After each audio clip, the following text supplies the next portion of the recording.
Hi, everyone. Today I have another story for you from the Ordinary People Change the World series. This one is about a young woman who was part of the Lewis and Clark expedition. That was a group of men who traveled to discover parts of what we now know as the United States, from Mississippi to the Pacific Ocean. And Sacagawea was a young Native American woman, and she traveled along with this group as an interpreter. It was the early 1800s, and it was very unusual, not only for a girl to be part of an expedition like that, but a Native American. She's a very special person, so let's learn more about her. I am Sacagawea. I will blaze my own trail. I am Sacagawea. What do people expect of you? Your family, your teachers, your friends? Do they expect you to be a good person? To do well in school? To keep your room clean? People had different expectations of me. In fact, they didn't expect much at all. Why? It was a different time in America. Back then, they didn't think much of people who looked like me. Someone who was a girl, someone who was young, someone who was Native American. When I was born, the United States was still a brand new country. George Washington was just becoming president. But my people, my tribe, which was called the Shoshone, had already lived here for thousands of years. This is my father. He was the chief of our village. And this is my brother. We lived in what is now called Idaho. The United States was so young that Idaho didn't exist yet. The snow is arriving. It's time to move on, said our father. When winter came, the women of our village would pack up our lodges, our homes made of brush we lived in during certain times of the year. In spring and summer, the whole village would move to an area where there was better fishing. In the fall or winter, we moved to different areas for different food. When I was around 12 years old, our Shoshone tribe was attacked by another tribe. They captured me and took me back to their village. From there, I was given to a French-Canadian man and became his wife. That's when I was given the name you know me by, Sacagawea. So no one knows her real name? That's right. She was only 14 when she was married. That's how life was back then. War captives were treated like property, something that could be given away. But lucky for me, my life was about to change. I'm Meriwether Lewis, and I'm William Clark. We're explorers, and we need an interpreter, someone who can help us speak to other Native American tribes like the Hidatsa and Shoshone. I speak Hidatsa. My wife speaks Shoshone. At the time, I was pregnant. When the baby came, it would be hard to travel, but I didn't have a choice. That's how things were back then. Besides, Lewis and Clark had a mission from President Thomas Jefferson. Today, the United States looks like this. Back then, the US only had 17 states, only the blue part. Thomas Jefferson had made a deal called the Louisiana Purchase, where he bought the big yellow part in the middle from France. The whole area had never been explored by the US government. There were so many mountains, we didn't even know if we could get through. So our goal was to examine the land and open trade relations with the Native Americans and find a safe path from here, where he's pointing is St. Louis, Missouri, a safe path to the Pacific Ocean. But the only way to make it happen was with a translator to help speak to the Native Americans who were already living in those areas. It was harder than you think. To talk to a Native American, I would translate what they said into Hidatsi, a tribal language that my husband spoke. Then, since he didn't speak English, he would translate the Hidatsi into French. Then a member of the team would translate the French into English for the captains, Lewis and Clark. Sounds complicated. By the time we were ready to leave, my son was born. Clark gave him the nickname Pomp, after a Roman general. It was meant as a joke, like calling a child commander.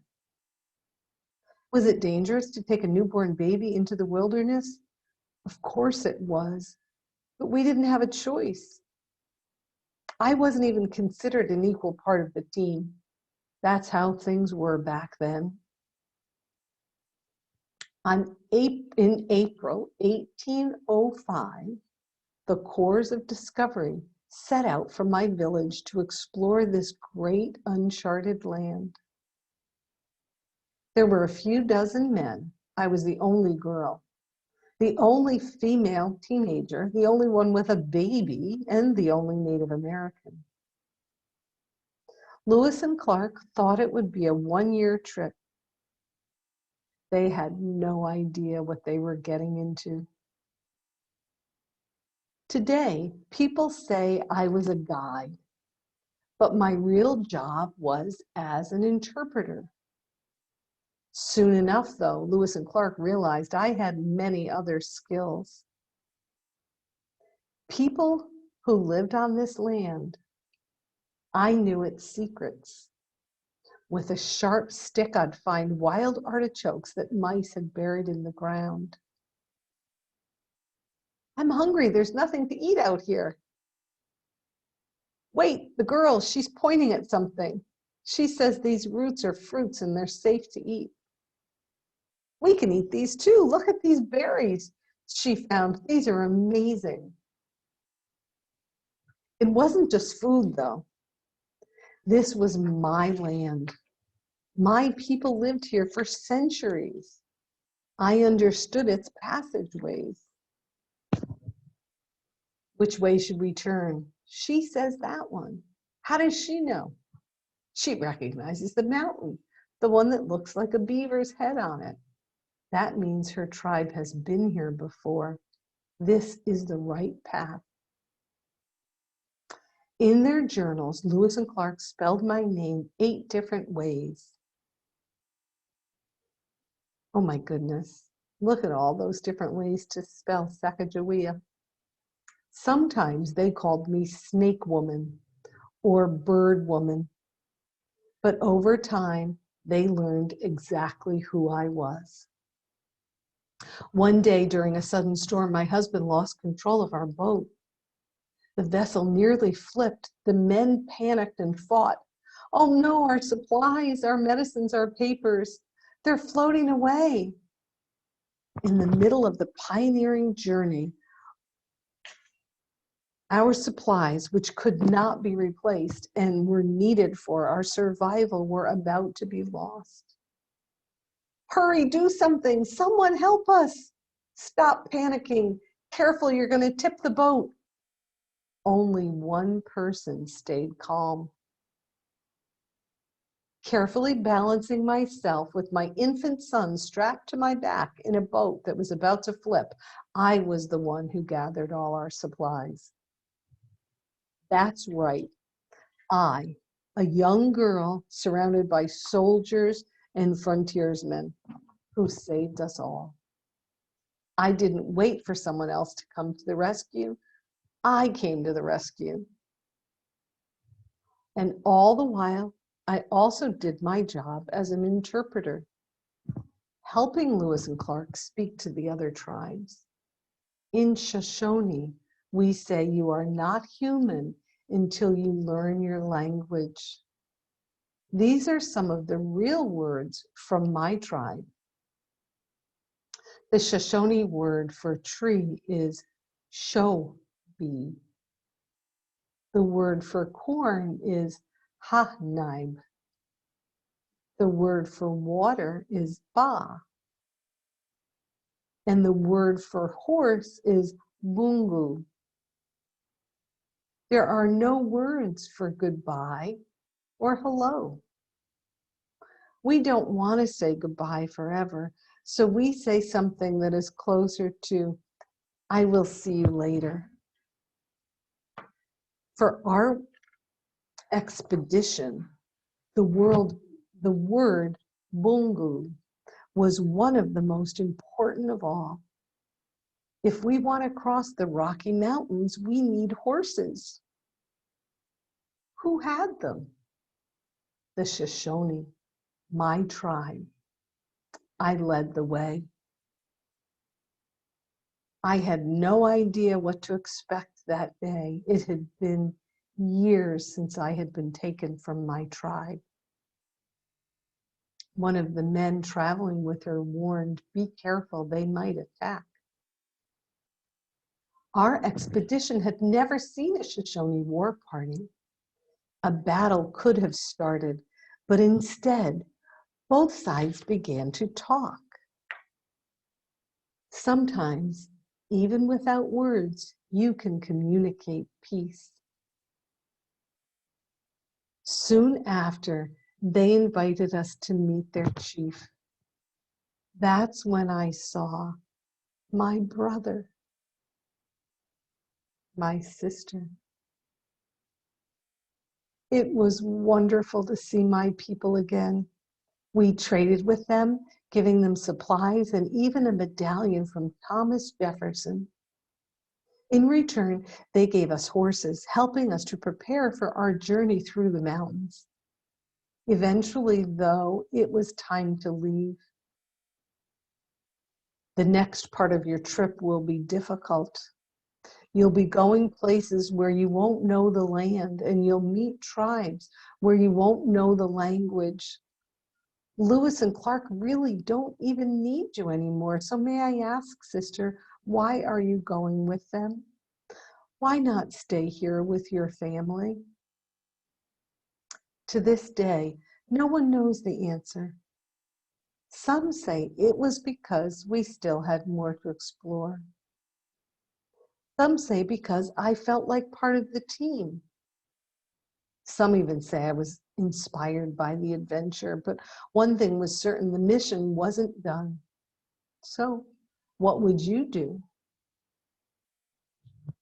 The trip was never easy.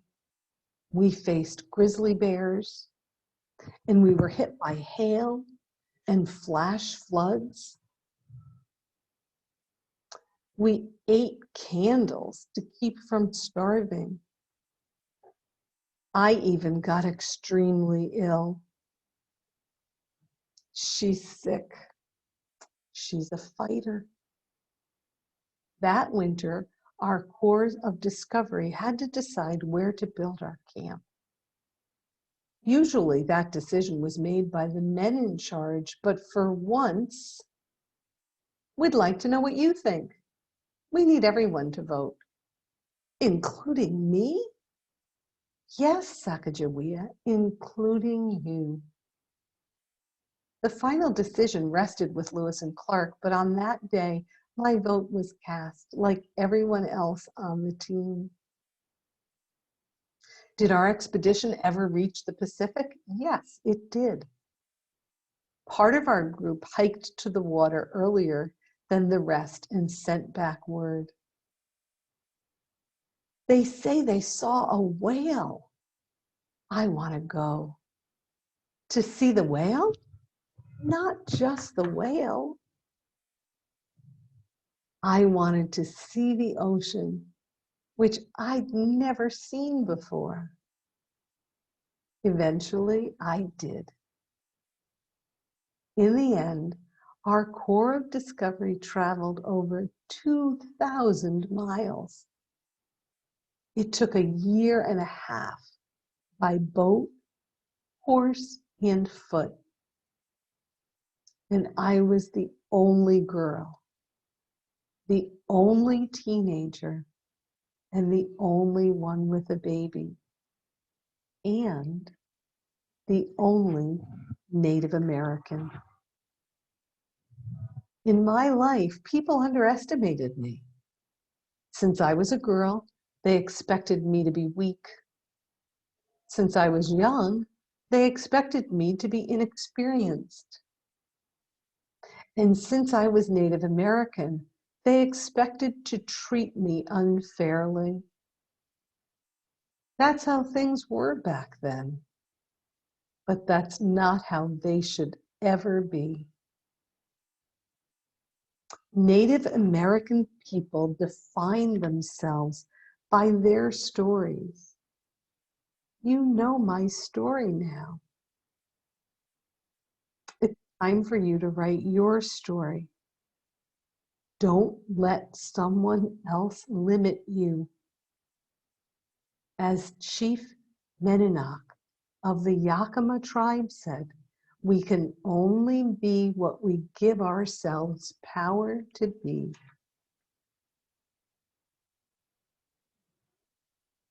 At the end of the expedition, Sacagawea's husband was paid $533.30 and given 300 acres of land. And his wife, Sacagawea, was paid nothing. That's not fair.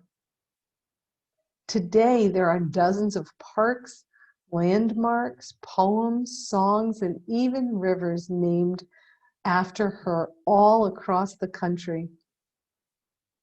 Remember when she saved all the supplies during the expedition? When it happened, they named the river after her. Today, in Montana, it's still called the Sacagawea River. She is the first Native American woman to have her own statue in the US Capitol. She even got her own coin, the Sacagawea dollar. But since there are no pictures of her, the picture on the coin is of a woman from Sacagawea's tribe. Did she really make that whole trip with her baby? Look at the coin and the statue. Baby Pomp is on both. Without Sacagawea's knowledge and bravery, the Lewis and Clark expedition might not have ever been completed.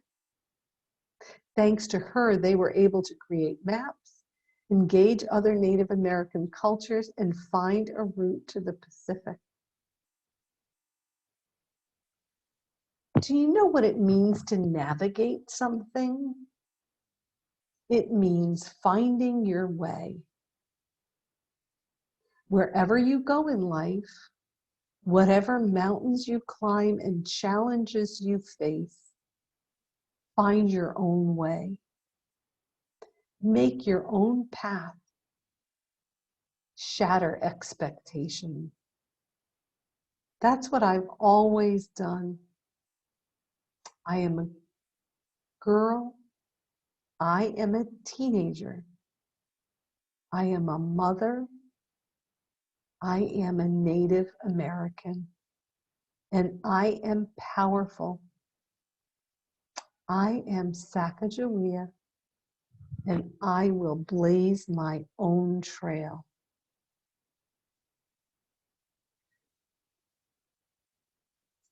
The Indian woman to whom I ascribe equal fortitude and resolution with any person on board at the time of the accident caught and preserved most of the light articles which were washed overboard.